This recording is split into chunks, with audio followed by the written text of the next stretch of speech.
Here is the Prime Minister of Australia. As long as they don't touch mad as hell, I'm happy.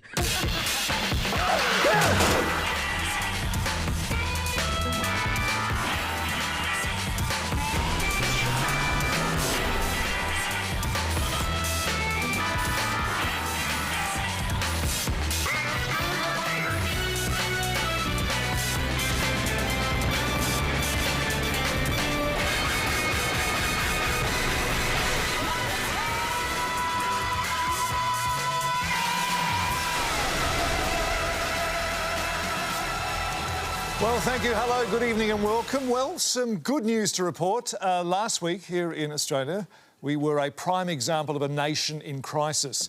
And I say prime example because we were capable of being divided only by ourselves and one. The one, of course, being patient zero, who it turned out this week was not a security guard subcontracted by the Victorian state government to watch over those quarantined at the hotel, but the night manager there. Premier Dan Andrews isn't to blame. In fact, if those Victorians returning from overseas hadn't been made to stay in that hotel, they probably wouldn't have contracted COVID-19. When they got back to this country, they should have been allowed to land and wander off into the community willy-nilly. If only Border Force had been in charge. Anyway, it's all over now. Past enmity is forgotten and we can all stop piling on Daniel Andrews for this second wave nonsense and start piling on Scott Morrison over the aged care crisis. But before we do, I want to forget about politicians for a moment and talk about the little man and how he's been affected by all these border closures.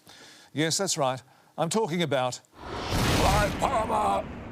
Yes, Clive is a billionaire, but when he turned up at the Western Australian border a few months ago, he was not allowed in like a regular person. And I ask you, what kind of country are we living in where a billionaire like Kerry Stokes can pounce back into Perth without even having to quarantine, but a billionaire like Clive Palmer cannot? This should be the same exception to the rule for every billionaire. I don't know why Clive wanted to go into Western Australia, that's his business. I hear, though, he's suing them for $30 billion and this could bankrupt the state, so maybe he was going over there to chair the creditors' meeting. To be fair, though, the $30 billion is the potential of the claim, according to the Western Australian government, and Clive mounts a very good argument disputing that figure. It's a bit technical, but Clive explains it quite well. That's just bullshit, mate. The Attorney-General over there, though, explains how these things can add up. Every day this goes on, it's costing the state and the taxpayers tens and tens and tens of thousands of dollars. See, that's $30,000 right there. Western Australia has responded to all this by rushing through legislation to block Clive's claim, legislation which Clive says gives the Western Australian Attorney-General immunity from any criminal prosecution. So you go to Western Australia, he can murder, shoot you, raid your house, and he's immune from the criminal law. Sounds like the Philippines over there, so perhaps it's just as well the borders are closed. Anyway, I wish Clive good luck with the case. If there's any justice in this world and he's entitled to those damages, he should receive them in the same way that his employees at Queensland Nickel had their entitlements and should have received them. Coming up, for those of us who aren't billionaires, concern in multicultural communities as government coronavirus messages are rendered nonsensical after being mistranslated. For example, this one here was supposed to tell Chinese people where they can find information on the pandemic, and instead it advises them to use your language-supplied information. Still, this is nothing new. Some messages we put out in this country are left nonsensical even before being translated into other languages. They're actually saying that they've costed a blowout of 156%, 47% of actually over 100% blowout. So multicultural communities need to be patient. Let us work out how to use our language first, then we'll try to work out how to use yours. Also coming up, Bill Shorten may have lost the election.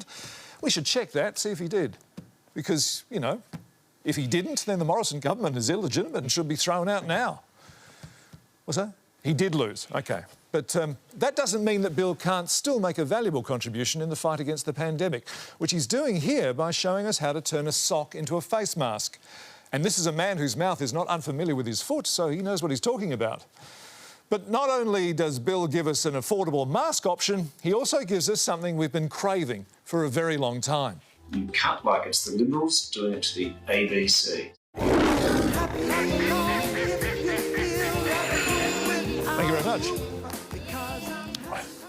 But right now, with Russia last week becoming the first country to approve a COVID-19 vaccine for use in its citizens, we joined Mad as Hell's chief medical reporter, Lois Price, from her position high in the sky. Lois, so what sort of testing has this vaccine been subjected to? Yeah, that's right, Shaun. Well, the vaccine's been rigorously tested on literally dozens of people for more than a week. But don't stage 3 trials usually take months and months and involve tens of thousands of people? I know, it's great, isn't it? Yes, but isn't that a concern? Well, authorities in the UK and Canada think that the science the vaccine is based on is sound and well researched. What makes them think that? Because it was stolen from them. OK, so what happens next? The Russian government will be offering the vaccine to tens of thousands of people who volunteer and probably to several more who don't, depending on how quickly the KGB can start manufacturing those umbrellas with the needles on the end. Are your gutters blocked and overflowing, full of weeds and faecal matter, hopefully only from birds and possums? Let the boys from Guttermuck use the latest in ladders and gloves to get the vile detritus out of your gutters and onto your patio. Guttermuck, their minds are always in the gutter. I'm Lois Price for Matters Hell. Thanks, Lois. Well, now that Dan Andrews isn't drawing as much fire, people are turning to our Prime Minister, Scott Morrison, to vent their spleens at.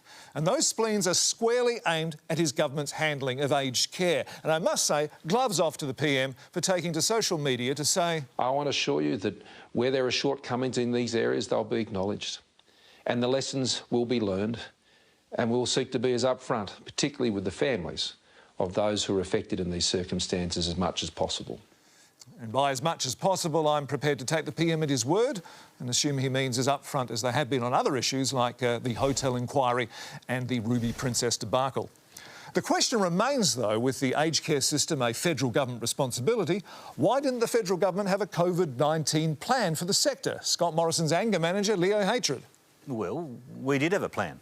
Well, according to senior counsel assisting the Aged Care Commission, you didn't. And I've said that we did, so I think the matter is settled. Well... no, look, I've answered your question. Let's move on to someone else. But there's no one else here. Yes, you?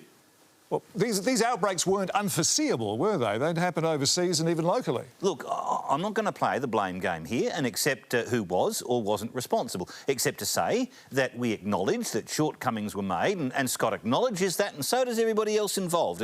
And he acknowledges that he and everybody else involved acknowledges that equally, and in a way which cannot be sheeted home to any one person or ministry in charge. But I will not sit here and have our dedicated carers or our members of the ADF blamed for this in any way.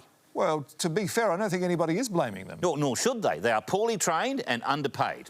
The carers too. And Scott will not hear a word said against them, and that's what Scott's doing, and that's what Scott will continue to do. Final question. Yes, Shaun. Yes, the Prime Minister said that the aged care system was... fragile because there's a community outbreak of the coronavirus in Melbourne. Yes, so what? Well, that's not how fragility works, is it? A Ming vase isn't fragile because it got knocked off a plinth by an escaped orangutan. It's fragile because it's structurally weakened by years of neglect by the people who should have been looking after it. Sorry, you had your question? Anyone else? OK. All right. Thank you, everyone. Of course, the federal government can't be expected to do two things at once. And the thing it's really trying to look after so that it pulls through the health crisis is the economy.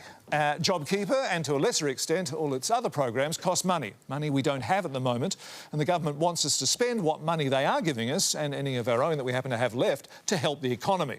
A lot of us, though, selfishly want to use that money to service our household debt and top up our super. To discuss this, please welcome Finance Minister Matthias Cormann's spokesborg, Darius Horscher.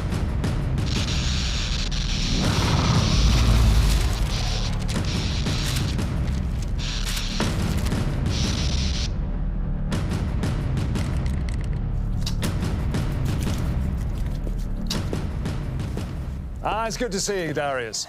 Hey, Shaun, I came here by travel bubble. Darius, why borrow the money for all these programs? Why not just create the money out of nothing by making a loan to Treasury, record payments made through JobKeeper as an increase in the value of bank deposits held with the Reserve Bank, thus offsetting their liability, and have the banks transfer the payments to their customers' accounts? Ah, Shaun, if only it was that simple. We are in a hole at the moment, and the only thing we can do to fill that hole is to extend ourselves, reach up and work together to pull the dirt in over ourselves. And where do we get the dirt? Well, we need to borrow it, of course. Doesn't that create another hole? Not if we borrow the dirt from from the same hole. Doesn't that mean we just get into that hole deeper? Not if the stronger of us climb on the bodies of the weaker. Eventually, we'll be able to hoist ourselves out of the hole, make off with the extra dirt, and start piling it up somewhere else for ourselves. We're all in this together. Australia is borrowing dirt and giving it to us so we'll spend it, grow the economy and be able to pay off the debt. You do know I'm not talking about actual dirt, don't you? Oh, yes. What I'm saying to you is you want us to spend money so Australia can pay off its debt, but not use the money to pay off our own household debts. Oh, and I suppose you think that's a double standard? Well, particularly when banks and companies and countries get to borrow money at a much lower rate to actual humans. If people aren't in debt, they won't work hard to make money to pay off that debt, and we need them to work hard to grow the economy. If people were paid commensurate to the value added by the labour, then there'd be no profit and no motivation to make anything at all, apart from essentials. The economy wouldn't grow. The whole thing would be... Sustainable? Frankly, yes. And what's the point of something if it doesn't get bigger and bigger for eternity? And the debt is the fuel that drives the engine. It's the gift that keeps on taking, Shaun. How much have we got in our sovereign wealth fund? The future fund, about $169 billion. OK, well, can't the government withdraw some of that like they were encouraging us to do from our super if we needed the money?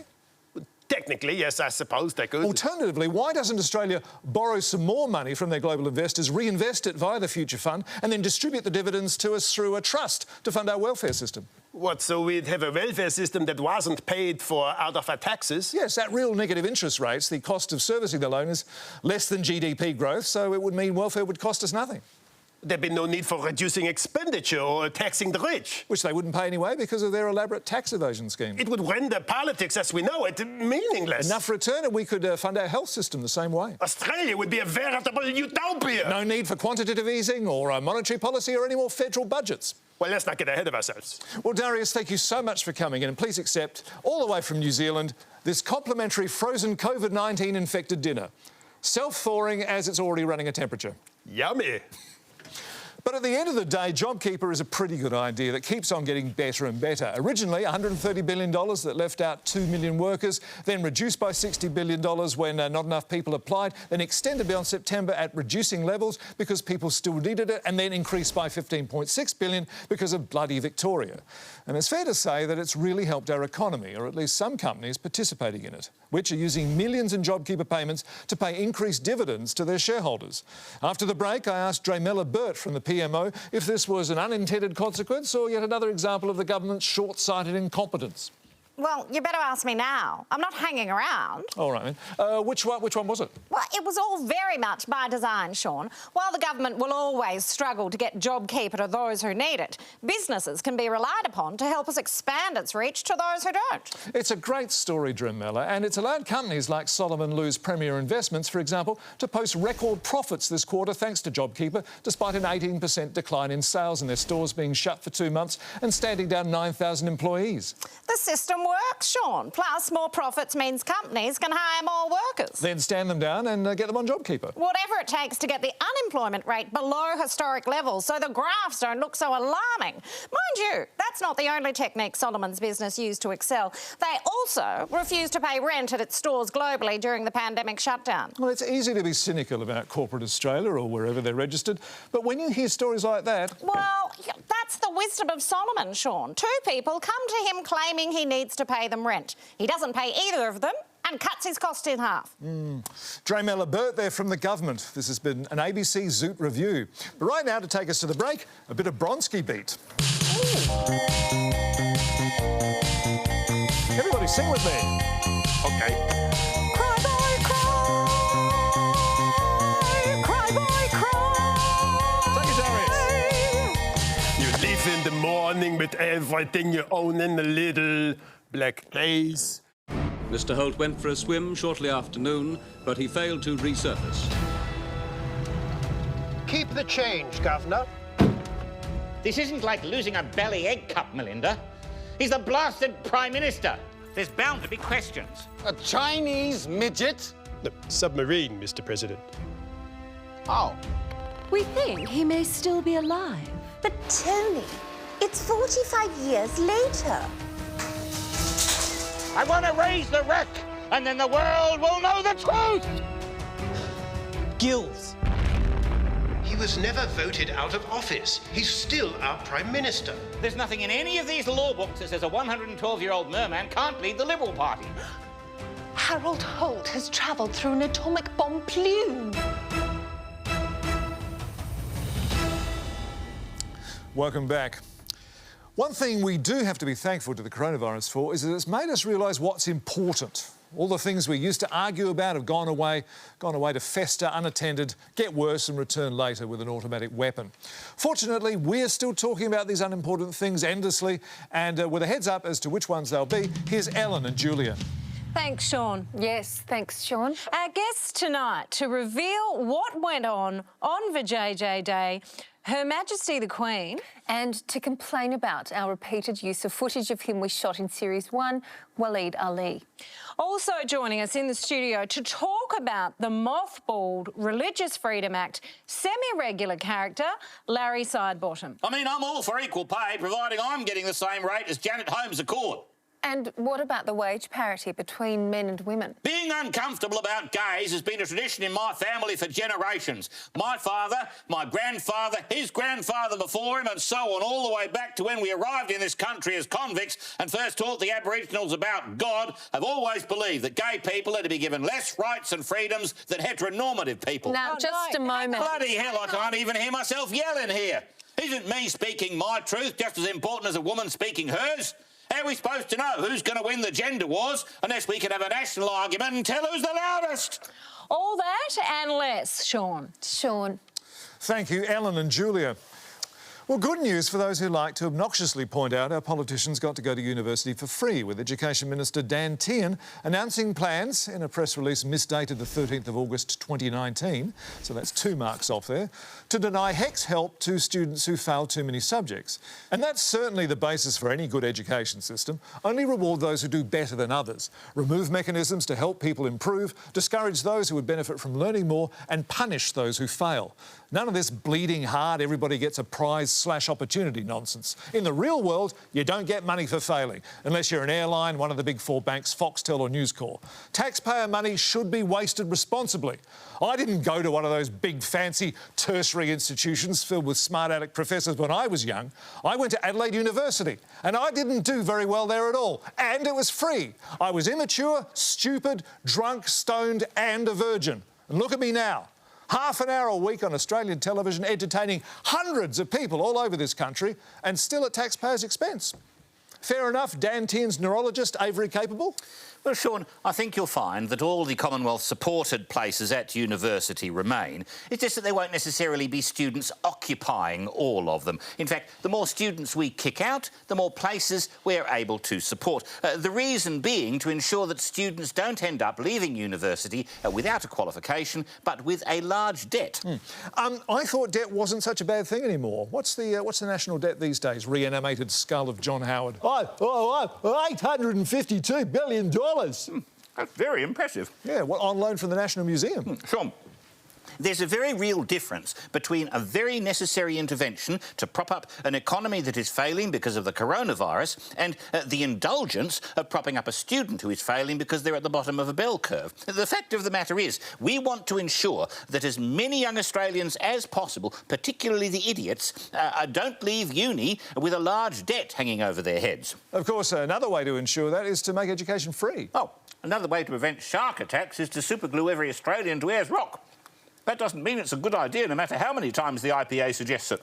Well, let's take some questions left over from Monday night's Q+A. Is there an old lefty woman reading her question awkwardly from a card in the audience? Yes, my question is for the man eating the banana. What do you say to those who point out that what Dan Tehan is doing will deter students from poorer backgrounds from taking the risk of attending uni at all, while benefiting students with rich parents, entrenching inequality and leading to a meaner, more divided nation? Well, I'd say, have you seen how much plumbers charge per hour? And if you think a tertiary education is going to help you, then you obviously haven't seen the other ways in which we're gutting universities. Does that answer your question? Oh, yes. Thank you. Well, coming up, last year before the international borders closed, our very own Stephen Hall visited Russia and attended a number of gay clubs there. Was arrested and spent a month in a Siberian gulag. It's got nothing to do with the show. We just thought you'd like to know what Stephen got up to on his holidays. Also, for those who think this show is all about cheap laughs and doesn't work on an emotional level,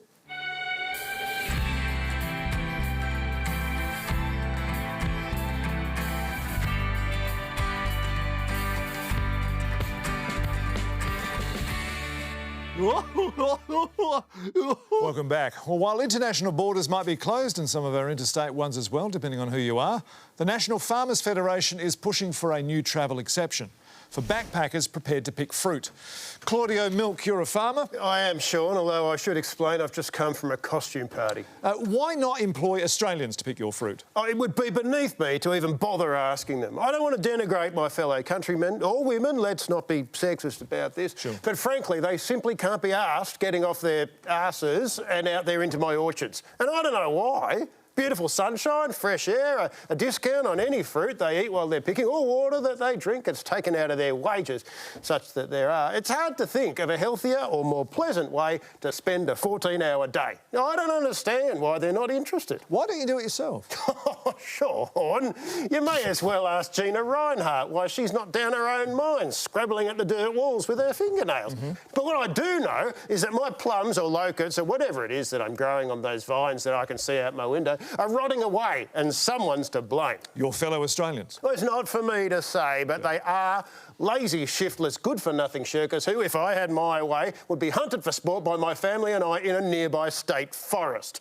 Very hard to get them to come up from the city at their own expense, for some reason. The backpackers, though, extraordinarily grateful to be of service. They're happy to be there, they do what they're told, or else they don't complain much, and they don't bang on about award wages in any language or accent that I can understand. Not that I'm racist, it doesn't matter what colour you are. I'm happy to have you out there in my fields singing your work songs and harvesting my crops at a rate that doesn't take too much, if anything much, off my margin. Well, if the federal government follows the Northern Territory's example, though, farmers will be required to cover the cost of 2 weeks' quarantine at $2,500 per worker. So that means if those backpackers do their 88 hours of work required by their visa, that comes to about $28 an hour. Australian produce, Australian jobs. If these foreigners want a working holiday, they can go home and do it in their own country, in their own time off. Well, thank you very much, Claudio Milk. That's all right. But right now, I'd like to take us to the break with a bit of Bronski beat. Excuse me, Shaun?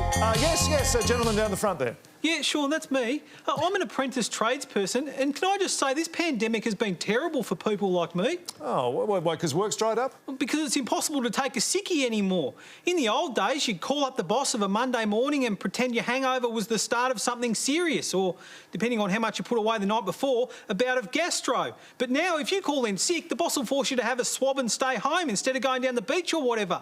I mean, how long can I be expected to not work under these conditions?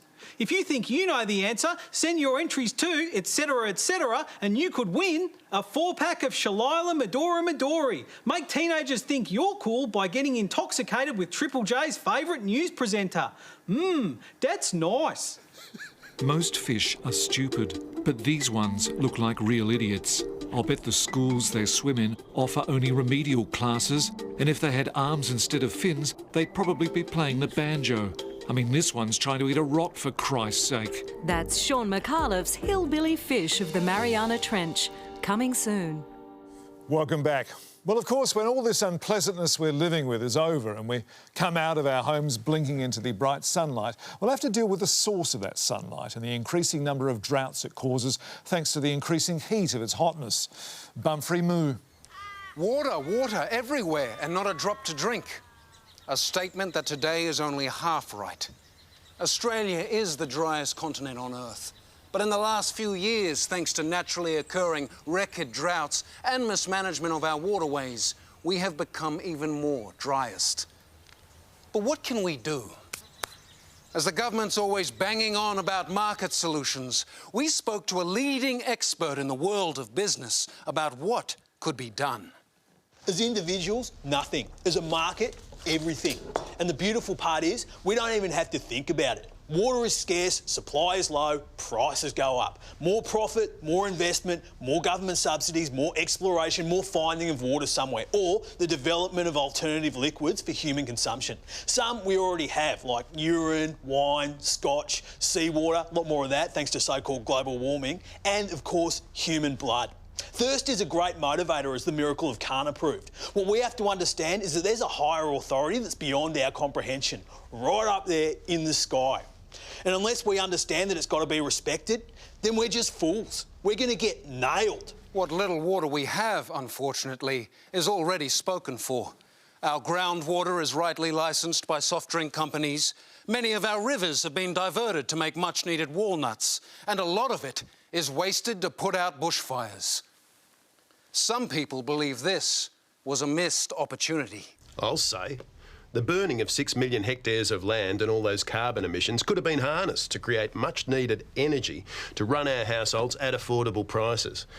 With a little foresight and planning by our government, all that flame and heat could be used to boil the water we were using to fight the fires in giant walking kettles, to create the steam to power the turbines that creates the electricity we use to run our telegraph system, or to electrocute the testicles of those undergoing gay conversion therapy. Water is, of course, recyclable. Steam from these giant kettles condenses, turns to super hailstones in the polluted atmosphere, destroys our windscreens, melts back into water, is used for fracking to discover much-needed oil, gathers as sludge somewhere, ready to be evaporated by the unrelenting heat, and so on. This is attractive for those keen on exploiting renewables. I've been recycling toilet paper all my life, but I'm hoping to get a mining licence and go panning in the river for water. One person who has already got a licence to pan for water in a river is Fabiana Bastian. I asked her whether she had any luck. So far, I only got a couple of hundred dead fish, this effigy of the Honourable Keith Pitt, and some gold. All completely worthless. Help me! For God's sake, somebody help me! But it hasn't all been bad news. Last year, Fabiana's mother died of leprosy and left her $1 million in carbon credits. She sold some to the federal government so they can pretend to meet their next so-called target under the Paris Agreement. The rest she's keeping for her own pollution needs. Fabiana's carbon credits afford her the luxury of an environmentally unaware lifestyle. She can enjoy the freedom of ecological vandalism, secure in her ignorance of the need to use energy responsibly so that it remains affordable. Australia is a sunburnt country. But just how much dead skin can we peel off this wide brown land of ours without having to put moisturising concealer over it before we go out? Bumphrey moo, having forgotten my original point for mad as hell. Shaun? What? I finished. It's your turn. All right, yes. Well, not coming up because this program's on in a second. How to make the perfect cappuccino. And Donald Trump says COVID-19 is like his presidency. It's going away now. It'll go away like things go away. And finally, to breaking news now, and reports that a man is holding thousands of people hostage, saying they will die if they don't do exactly as he says. Police released this image of the man late this afternoon. ADF officers may or may not have been sent in, depending on who you believe. Goodbye. It's Daniel Andrews.